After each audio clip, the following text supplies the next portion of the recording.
സഖാവ് ഇ.കെ. നായനാർ കേരളത്തിന്റെ മുഖ്യമന്ത്രിയായിരിക്കുന്ന കാലഘട്ടത്തിൽ ഒരു ഇലക്ഷൻ പ്രചാരണത്തിനായി ഇന്ദിരാഗാന്ധി കേരളത്തിൽ വന്ന് പ്രസംഗിക്കുകയും അവിടെ വലിയ ജനക്കൂട്ടം ഉണ്ടാവുകയും ചെയ്തു. അതേപ്പറ്റി നായനാരോട് പത്രക്കാർ പറഞ്ഞപ്പോൾ അദ്ദേഹം പറഞ്ഞത്, ഇന്ദിരാഗാന്ധിയുടെ സാരി കാണാനാണ് അവിടെ ജനങ്ങൾ ഒത്തുകൂടിയതെന്നാണ്. അതിന്റെ അർത്ഥം ആ കൂടിയ ആളുകളൊന്നും കോൺഗ്രസിന്റെ വോട്ടുകളല്ല എന്നാണ് അദ്ദേഹം പറഞ്ഞതിന്റെ ധ്വനി. വാൾട്ട് വിഷന്റെ പുതിയ ഒരു എപ്പിസോഡിലേക്ക് എല്ലാ മാന്യ പ്രേക്ഷകർക്കും സ്വാഗതം. ഞാൻ പതാലിൽ തമ്പി. നയനാർ പറഞ്ഞ ഈ കാര്യം ഇപ്പോൾ ഇവിടെ പറയുവാൻ ഒരു കാരണമുണ്ട്. കേരളത്തിലെ ഇടതുപക്ഷത്തിന് അല്ലെങ്കിൽ CPM-നുണ്ടായ വമ്പിച്ച പരാജയത്തെപ്പറ്റി പറയാൻ വേണ്ടിയാണ് ഞാനിത് പറഞ്ഞത്. ലോക്സഭാ ഇലക്ഷൻ കഴിഞ്ഞതിന്റെ പിറ്റേന്ന് ഞാൻ ഒരു വീഡിയോ ചെയ്യുകയുണ്ടായി. അതിൽ ഞാൻ പ്രതിപാദിച്ചത് എന്തുകൊണ്ടാണ് LDF-ന് പ്രതീക്ഷിച്ച വിജയം കൈവരിക്കാൻ കഴിയാഞ്ഞതെന്നാണ്. ഞാൻ കണ്ടുപിടിച്ച കാരണങ്ങൾ തന്നെയാണ് ഇന്ന് സ്റ്റേറ്റ് കമ്മിറ്റി കണ്ടുപിടിച്ച് അക്കമിട്ട് നിരത്തിയിരിക്കുന്നത്. ഈ കാരണങ്ങൾ തന്നെയാണ് ഞാനും നിരീക്ഷണം നടത്തിയിട്ട് പറഞ്ഞത്. ഇന്ന് പറയാൻ പോകുന്നത് മറ്റൊരു വിഷയമാണ്. CPM-ന്റെ ആളുകൾ പ്രസംഗിക്കാനായി വരുമ്പോൾ അവിടെ വമ്പിച്ച ജനക്കൂട്ടമുണ്ടായിരിക്കും. വമ്പിച്ച ജനക്കൂട്ടം എന്ന് പറഞ്ഞാൽ ചെറിയ ജനക്കൂട്ടമൊന്നുമല്ല. ശത്രുക്കൾ പോലും തലയിൽ കൈവച്ചു പോകുന്ന ഒരു തരം ജനക്കൂട്ടമാണ് അവിടെ ഉണ്ടാകുന്നത്. ഈ ജനക്കൂട്ടത്തെ അണികൾ സൃഷ്ടിച്ചെടുക്കുന്നതാണ്. പാർട്ടി പ്രവർത്തകരും അനുഭാവികളും എല്ലാം ചേർന്ന് സൃഷ്ടിച്ചെടുക്കുന്ന ഒരു ജനക്കൂട്ടമാണ് ഈ നേതാക്കന്മാർ പ്രസംഗിക്കാൻ വരുമ്പോൾ അവിടെ ഉണ്ടാകുന്നത്. ഈ ജനക്കൂട്ടം കണ്ട് നേതാക്കന്മാർ മതിമറന്ന് അങ്ങ് നിൽക്കും.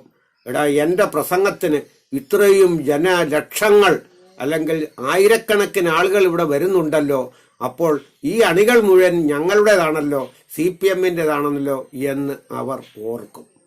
എന്നാൽ ഈ അണികളെ എത്ര കഷ്ടപ്പെട്ടാണ് പാർട്ടി പ്രവർത്തകർ ഈ പ്രസംഗ സ്ഥലത്തേക്ക് ആനയിക്കുന്നതെന്ന് അവർക്കേ അറിയാവൂ.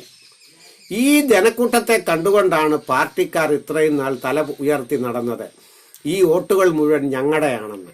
അതായത് നയനാർ പറഞ്ഞ അന്നത്തെ ആ വാക്കിന്റെ പ്രസക്തിക്ക് ഇപ്പോഴാണുള്ളത്. ഈ ആളുകൾ മുഴുവൻ ഞങ്ങളുടേതാണെന്ന് ധരിക്കുന്നെങ്കിൽ അത് തെറ്റിപ്പോയി എന്നാണ് ഇന്ന് ബോധ്യം വന്നിരിക്കുന്നത്. ജനങ്ങളുടെ ഉള്ളിലേക്ക് നേതാക്കന്മാർ ഇറങ്ങിച്ചല്ലാതെ പുറത്ത് നിന്നുകൊണ്ട് പുറമേനി പറഞ്ഞ് അവർ ജയിക്കുമെന്നാണ് കരുതിയത്. എന്നാൽ അവർക്ക് തെറ്റിപ്പോയി. വമ്പൻ പരാജയമാണ് CPM-ന് ഏറ്റ് വാങ്ങേണ്ടി വന്നത്. ഇതിന്റെ പ്രധാന കാരണം അണികൾ വിളിച്ചു കൂട്ടുന്ന, അണികൾ നിർബന്ധപൂർവം പ്രസംഗ സ്ഥലത്തേക്ക് ആനയിക്കുന്ന ഈ ജനക്കൂട്ടമാണ്. ഈ ജനക്കൂട്ടത്തെ കൊണ്ട് നേതാക്കൾ തെറ്റിദ്ധരിക്കുകയും അവർ അമ്പെ പരാജയപ്പെട്ടു പോവുകയും ചെയ്തു. ജനങ്ങളിലേക്ക് ഇറങ്ങിച്ചെല്ലുന്നില്ല ഈ CPM-ന്റെ നേതാക്കൾ. എല്ലാവരും പുറത്തുനിന്ന് വലിയ വലിയ കാര്യങ്ങൾ പറഞ്ഞ് വലിയ വലിയ മേനി പറയുകയാണ്. ഓരോ നേതാവിന്റെയും പേര് ഞാൻ എടുത്തു പറയാൻ ആഗ്രഹിക്കുന്നില്ല. ഓരോ നേതാവും സ്വയം ആത്മപരിശോധന നടത്തി നോക്കണം. ഓർക്കുക, ഒരു കാര്യം മാത്രം പറയാം. നയനാർ എന്ന് പറയുന്ന മുഖ്യമന്ത്രി എത്ര സരസനായിരുന്നു. അദ്ദേഹം ജനങ്ങളോട് എത്ര സ്നേഹത്തോടാണ് സംസാരിച്ചിരുന്നത്. ഈ ഒരൊറ്റ കാര്യം മാത്രം മതി. ഉമ്മൻചാണ്ടിയെ നോക്കൂ. അദ്ദേഹത്തിന്റെ പേരിൽ എന്ത് കറപ്ഷനും ഉണ്ടാകട്ടെ, എന്തും ഉണ്ടാകട്ടെ, അദ്ദേഹം ജനങ്ങളുടെ നേതാവായിരുന്നു. ജനങ്ങളോട് എത്ര സൗഹാർദ്ദപരമായിട്ടാണ് അദ്ദേഹം ഇടപെടുന്നത്. ഇത് CPM-ന്റെ നേതാക്കൾ കണ്ട് മനസ്സിലാക്കിയാൽ കാൽച്ചുവട്ടിൽ നിന്ന് ഒലിച്ചുപോയ മണ്ണിന് പകരം വീണ്ടും അവിടേക്ക് മണ്ണ് ഒലിച്ചു വരും, നിങ്ങളുടെ കാൽച്ചുവട്ടിൽ തന്നെ എത്തും എന്നാണ് എനിക്ക് തോന്നുന്നത്.